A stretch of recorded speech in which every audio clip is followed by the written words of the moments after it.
Hey everyone, this is Tara Furiani. And I'm Justin Boggs. And you're listening to Not the HR Lady, an hour-long podcast where we talk all things people. HR is not a four-letter word. And this is not the HR Lady.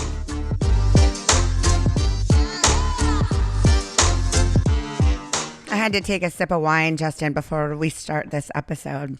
I completely understand that. The whole world has gone crazy. It's gone mad. For good reason. For very good reason. So I'm Tara Furiani, and we have not even actually started Not the HR Lady podcast. And crazy enough, we were supposed to launch it at HR Transform. In Vegas? In Las Vegas, which is a awesomely huge conference with a lot of industry professionals. We were doing a lot of prep for it, and just like everything else, South by, I mean, you name it, the NBA, life, the life, NFL, fun has been canceled. All fun, canceled. All fun, and until further notice. Let's face it, HR conferences, that is what I'm talking about. I'm That's just kidding. The fun. No, I'm kidding. Actually, they are a really good time. We know how to party, but we want to party in a safe way, and obviously, there's a huge crisis going on across the world, but I want to talk just a little bit about America, about home. Yeah, because I feel like not enough people know the severity, and they don't know enough information of, patient zero in America and that kind of information. So I had a lot of people reach out to me and asked if I was going to weigh in as a people leader in the space, if I was going to say anything about what's going on and what people can do. And I wanted to, but I think I'm scared like everybody else. There's a part of me that's like, God, it's just the flu, like whatever. And then there's another part of me that sees and recognizes all of life being closed down. This has never happened in my lifetime. I mean, This has never happened in probably anybody who's listening to this or watching this lifetime. These are scary times. They closed Disneyland, for crying out loud. I mean, literally whole states are closing down. My kids' spring break just extended. They don't go back to school now until April 6th.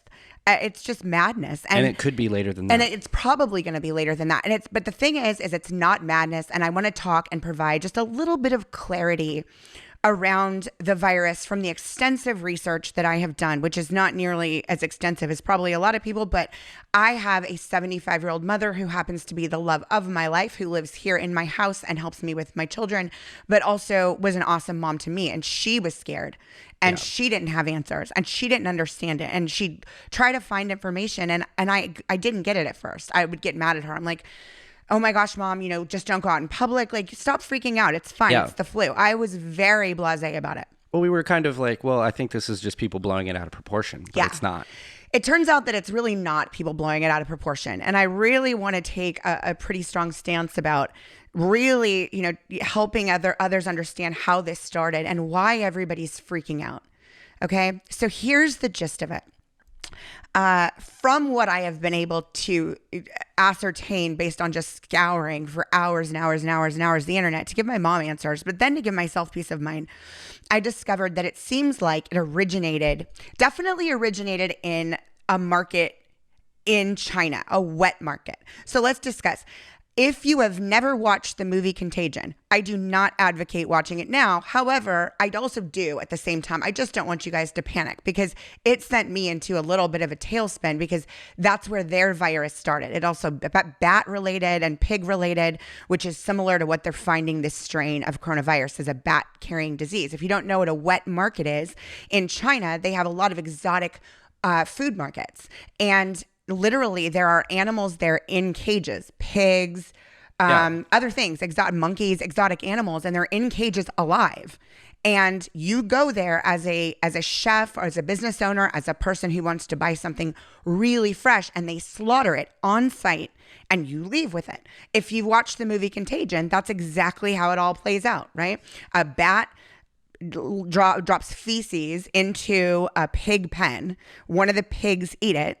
The pig gets infected, and then the chef is preparing the pig, has it all over his hands, wipes his shirt to go see Gwyneth Paltrow's character, and shakes her hand, and she becomes infected. She brings it to, she's cheating on her husband. I'm going to spoil the whole movie for you, but seriously, this is not that pivotal of a moment, if you can believe it. It's an older movie. It is. 2008, I think. Yeah. Matt Damon, Gwyneth Paltrow, Lawrence Fishburne, and Kate Winslet.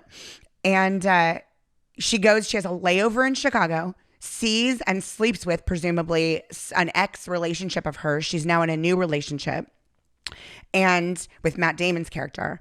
And he gets infected. And then as you just start seeing how it spreads and spreads and spreads. So quickly. So like, let's talk about what is patient zero in the US, okay? The hotbed has happened at a place called the Life Care Center in Kirkland, Washington. If you don't know where Kirkland is, it is a suburb just outside of Seattle, like literally just across like a little, like the Sound, if you will. Not even the Sound. It's just it's adjacent. Just a Bay Area? It's a Bay Area like kind of deal. Yeah. And it's, if Seattle's here, Kirkland's just on the other side, right here. Very close to Seattle, very populated. Microsoft's campus is out that way. Amazon, they have lots of stuff out in that area, tech companies and things, lots of things. So this nursing home found or had a patient fall ill, which is not uncommon. It's a nursing home. Yeah. So they had a patient fall ill on February 19th. That was when they were admitted into the hospital. Then more patients started getting at the same place, this Life Care Center in Kirkland. And then they continued things as normal. They had a Mardi Gras party. They did all this stuff. This is a place with heavy traffic, vendors coming in and out, family coming in and out, kids visiting Papa and Mama coming out. And then leaving, and the Life Care Center didn't notify Seattle Public Health until the 29th. So they had already had like 6 or 7 serious cases happening right now. People have died at this point. And they didn't let anybody know. And then the CDC didn't get involved until early in March. And then we all didn't hear that it was in the US. Before that, it was all just China, if you remember. We didn't hear it was the US until March 7th. It had already been there and hanging out in this Life Care Center, in and out without any masks, no precautions, normal everyday life like we normally live. That's insane to me because we knew it was out there. Yes. It just wasn't here. Right. So when those symptoms started to happen, why wasn't somebody immediately reacting to that? I don't know. I guess because they thought it was flu season. It's flu season. I mean, they're older people. I'm sure infection spreads. I haven't done any research, but I'm sure it would substantiate what this statement of, I am sure that viruses and things spread in nursing homes a little faster just by the nature of the close proximity, right? And that and probably immune systems. Absolutely. It's why kids get like lice in school and stuff, right? One kid gets lice and the whole goddamn school has Everybody lice. Gets it. Right. It just happens. You touch each other. You touch things. You touch people's stuff. You hug. We want that, right? That's life. That's part of life.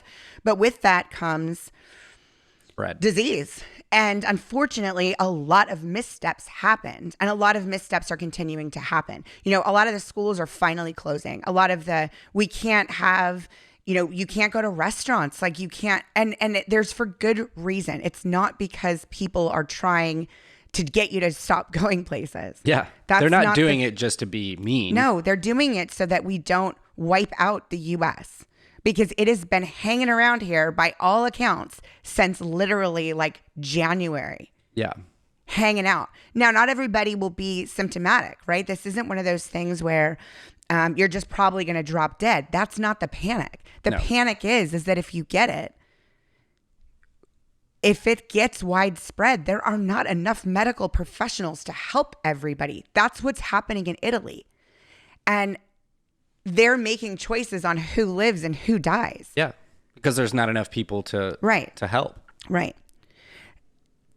We have to we have to stay home. Stay home if you can. And that's why I wanted to talk about this today. Employers want to stay connected, right? But they're scared of not having the kind of control they're used to. That's why people are still mandating folks who don't work in businesses that are customer facing, who are literally sitting in an office, software developers, accountants, plenty of people, plenty of companies do not have customer facing folks. Plenty do, and we'll talk about that in a second.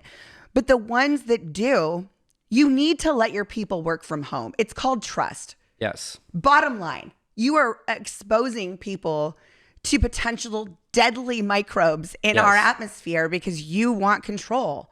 And I understand and appreciate that. But if your whole company already has company issued laptops, as most companies do, there is zero reason why people are in an office today. And I have heard the Statesman put out an article this morning here in Austin, a list of companies who have required employees to show up for work. That is irresponsible, people.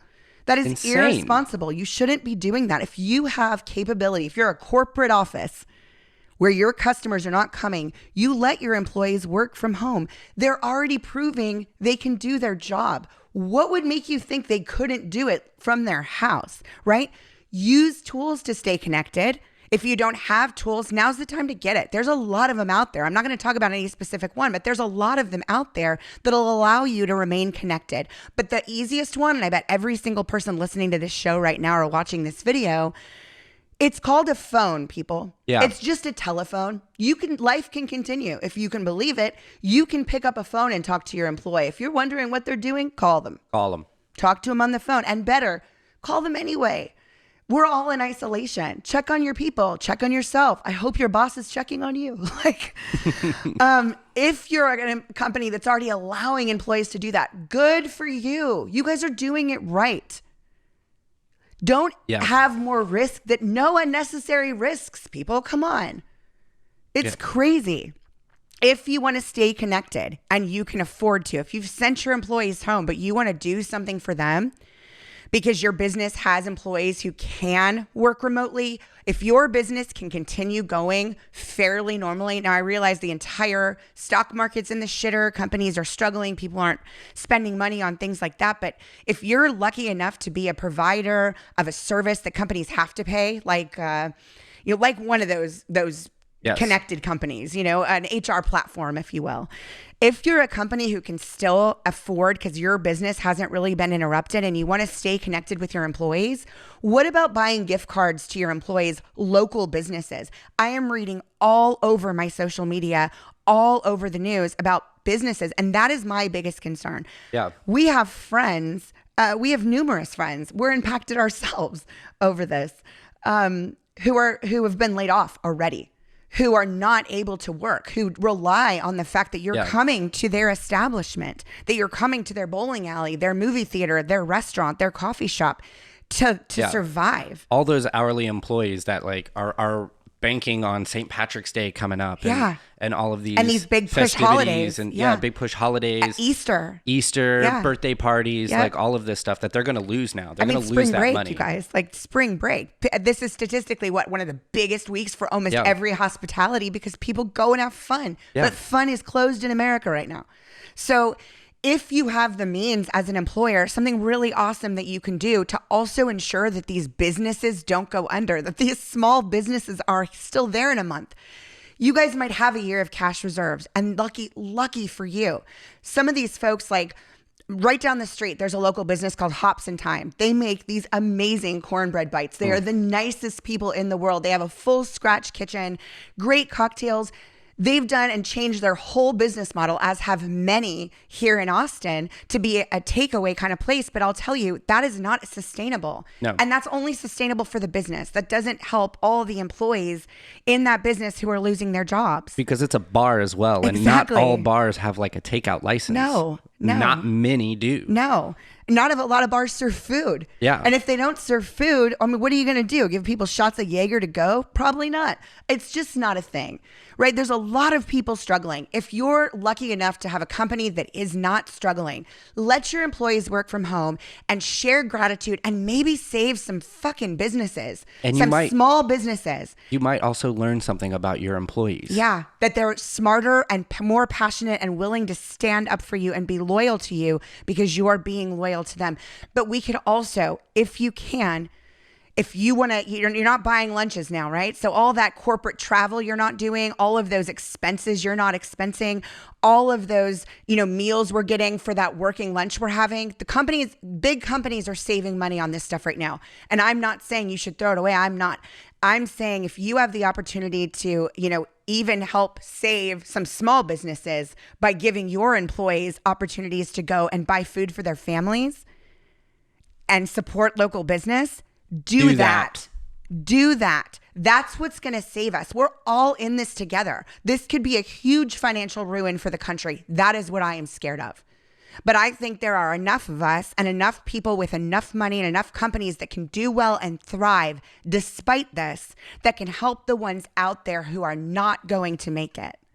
Because it's crazy to see employees right now starting GoFundMes for themselves. Yes. Not like personally, but like for their collective group of people. And you guys can check it out. I'm going to retweet the GoFundMe that I contributed to. It's obviously near and dear to my heart.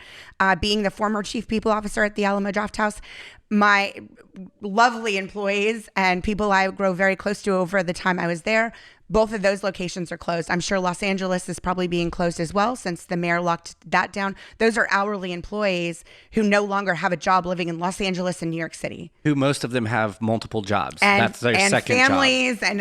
And all of that. So I'm going to post that, but there are a lot of employees rallying together to help get through, even if it's just paying a bill or two. Nobody's trying to not work.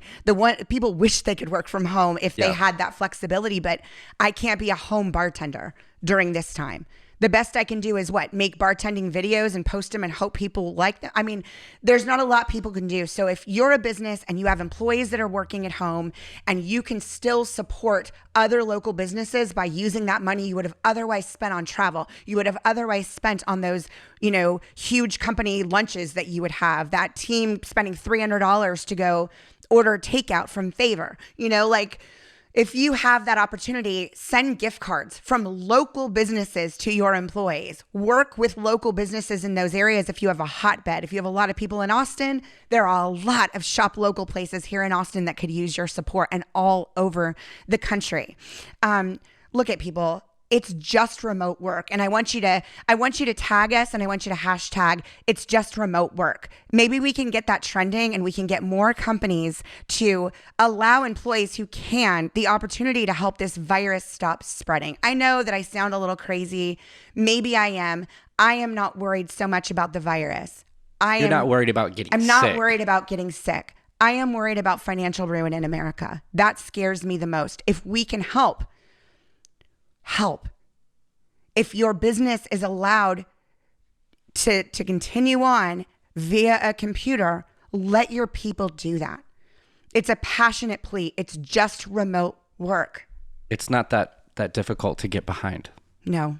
Now, we weren't planning to launch this show, as we mentioned, until 3/23, but we wanted to do a quick little video, little update. There's stuff that's happening in the world, and we all have a responsibility at this point to ensure that we're doing everything we can to not only stop the spread of the virus, but ensure that all of the people that we know, that we love, that we care about, who've lost their job, are losing their job, will maybe lose their business during this time. Who knows how long this will last? Yeah. There's a lot of small businesses that won't survive this. There are a lot of small businesses that won't. Because granted, they're going to be losing all of that income, but they still have to pay rent on their buildings. That's exactly right. And right. their land and, keeping electric on in the place. Right. My friends over at Alamo, I'm sure it was an incredibly tough decision to close those locations and let those people go or furlough those people for however long it takes. But conversely, my friend Tim at Alamo, the CEO, this is his company too, right? And he and the company are spending money and they're not getting any money back in high rent places. Their bills still have to be paid. Companies are going to go under here. I'm not suggesting Alamo is, but maybe, I don't know. How long will this last? We've banned movie theaters in Los Angeles now. And we've banned, the CDC doesn't recommend. Groups over 50 right now. And that's right now. It could get lower. So if there's opportunity to do everything we can, please, the sooner we can get back to normal, the better it is for everybody. Life can continue as we know it, but we're all in this together. Hashtag it's just remote work. Let's see if we can get some other companies who are just not budging on the bandwagon. Join us on 3/23 for all things people. And just like today, no BS. None. Absolutely whatsoever. Zero. I'm Tara Furiani. I'm Justin Boggs. And this is Not the HR Lady. We hope you'll join us next time. Thank you. Stay safe, everybody. Thanks for tuning in to today's episode of Not the HR Lady. Engage with us on any social platform at Not the HR Lady and visit our website for even more people stuff at notthehrlady.com. New episodes are out every Monday and Friday. We'll see you next time. Bye.